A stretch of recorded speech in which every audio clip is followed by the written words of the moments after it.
The Gators just got a commitment from three-star offensive lineman Daniel Pierre-Louis. Yesterday, got a commitment from three-star defensive lineman, nose tackle, really, Stephon Shivers. Tyler, these are, I think one of them in particular, Stephon Shivers, I think he's a huge commitment for the Gators. He just decommitted from Georgia about last week. And I think this is a player that you're going to look at a three-star and like, probably got pushed out from Georgia.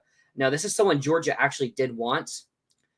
Florida was able to flip him really, competed with Vanderbilt as well, so maybe academics played a factor into him deciding to come to Florida. But this is a kid I think, especially a nose tackle, can make a huge impact for the Gators. Yeah, absolutely. A guy who, according to 247 Sports, sort of ranks just inside the top 500 nationally. Mm-hmm. But like you said, a guy that Georgia really wanted.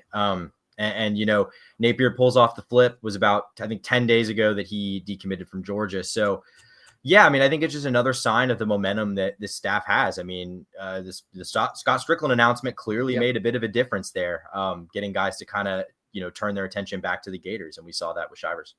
Yep, decommitted November 8th, so 11 days ago, 10 days from when he actually committed. So, exactly. But look at this guy's film. For his size, he has really good speed for his size. You just watch him, defensive line. You saw there's a lot of clips of him at running back.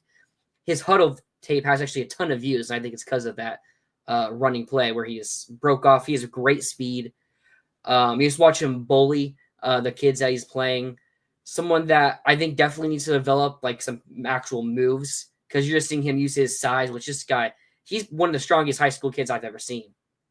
But he's definitely going to need to develop some pass rush moves if he's going to want to become a really good player for the Gators.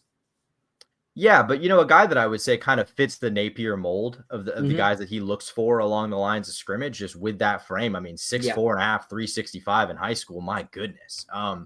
You know, we see that along the offensive line too. Billy really likes, you know, these guys that have a big frame to work with, and then you can kind of, you know, build up the skills and develop the fundamentals around that. But, you know, I think pretty obvious to see why he's a guy that the Gators wanted to target here. Yeah, especially when you look at the nose tackle position. Cam Jackson already has an invite to the Senior Bowl, so he's going. Desmond Watson's a senior, so he's going to be leaving. So that's at least two players who are going to be leaving from that position. Jamari Lyons, who has missed this season with an injury, right now would be the projected starter. Could bring in transfers. We also have two freshmen in Mekhi Barrow and DeAndre Robinson who have gotten a ton of playing time because of the Lions injury. So you bring Shivers in. Now you're probably looking to still get one transfer, maybe a starter level guy. Maybe we do find another freshman out there. So this is definitely a key position the Gators needed. Yeah, 100%. You know, maybe a guy that's not going to make an instant impact. I mean, we'll see. I mean, at that size, you never know. Yeah. But I think would have to outperform sort of where he's rated as a recruit right now. But I don't think that changes the fact that this is a big get at a position that's I think is a pretty big long-term need with, like what you said, the guys that are leaving after this season. Yeah, I gotta give Gerald Chapman a lot of credit. I mean, these young nose tackles that we're having to play, they are developing. So, I mean, maybe it's his scouting. I mean, Barrow was committed before Chapman was hired and decommitted from us last year, actually, but then recommitted. So he's developing these kids at a pretty nice rate. Barrow's gotten substantially better since week 1 against Miami. So I'm going to trust him a lot with his evals and the guys he brings in. And I have high hopes for this guy. But let's get into the guy who just committed today, Daniel Pierre-Louis, 3-star offensive lineman, flipped from FSU out of Seminole Ridge High School it's a Florida name. I don't even know how to pronounce that. What do you think of Louis? I mean, you know, so obviously, I think the first impression, if you're just looking at this guy's ratings, is like a little bit of a surprising take in a way. I mean, ranks, I think 972 nationally. Yes. My bad. But you know, a guy that obviously flipping him from Florida State, so I think you're sticking it to your rival there in a way. Yeah. But I think when I look at him, I see that probably that what they see is the potential for him to grow. You know, currently 6'4.5", 290. I think the potential to put on a lot of weight there, and I think, you know, that's probably the hope, is that, you know, his limitations are mostly size right now. And if he can build upon that frame, you know, you can probably see him develop into a capable player on the interior of that offensive line. Yeah. Watching his huddle film is kind of a lot like Shivers, that I know his schedule especially is really easy. I know some of the schools that he's playing, and you just watch him pancake everybody. He plays at tackle for his high school. He's going to probably move to guard or he's projected as an interior offensive lineman, maybe a center. But I'm going to project guard here. So definitely needs to put on a good amount of weight to go there. And you can kind of see the mobility issues that you don't want him playing tackle. But you also look at this interior of the offensive line. We're developing these guys, I think, really well. Two guys that are playing for us a ton, the two players that Napier and Sale and Stapleton have recruited in Kinjaya Harris, 3-star, and Bryce Levette, 3-star. They're both developing really well. I really like Levette, especially, but Harris has been starting and getting better throughout the season as well. So again, like with Shivers, it's kind of like you just look at what's been going on this season and the past. They're developing these 3-star rated guys, and you pair them along with hopefully some other 5-star and 4-star guys, and he can be a solid player, even if it's just a good depth piece for Florida, especially in this transfer portal era. You got to get any guy you can take.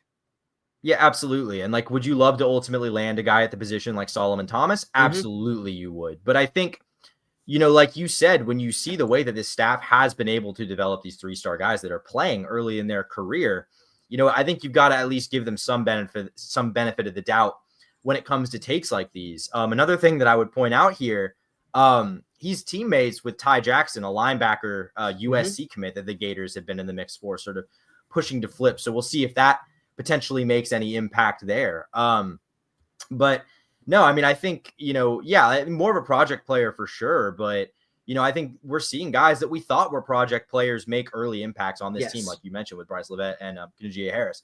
So, I would say, you got to feel pretty good about a take like that, even if he's a guy that maybe isn't going to make an impact for a year or two. For sure. A lot of things I keep seeing people say is that, recruiting's on fire. We've gotten 3-stars now.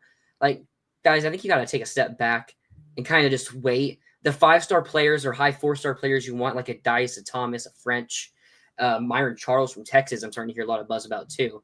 So those guys, they don't just flip right away. You kind of got to let it wait and simmer a bit. And then we're 18 days away from early signing day. So you don't have to wait too long, but like we got to hope that those guys do happen to commit, and you just got to have faith that the staff will do it because they're going to be here next year. So you can be mad all you want about taking these 3-stars, but there's really nothing we can do about it right now either. No, and I think just continue to build the momentum. I think, you're continuing to see positive signs on the recruiting trail. 3 commits since you beat LSU between these two guys and Tramel Jones on Sunday.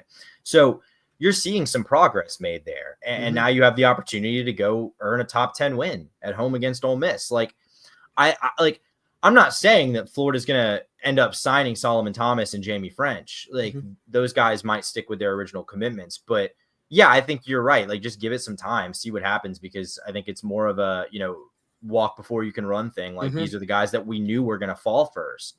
But that doesn't mean that it's the end of the end of the flow. No, it doesn't. We want to thank you guys for watching the video. Make sure you like and subscribe to the channel. We will see you in the next video.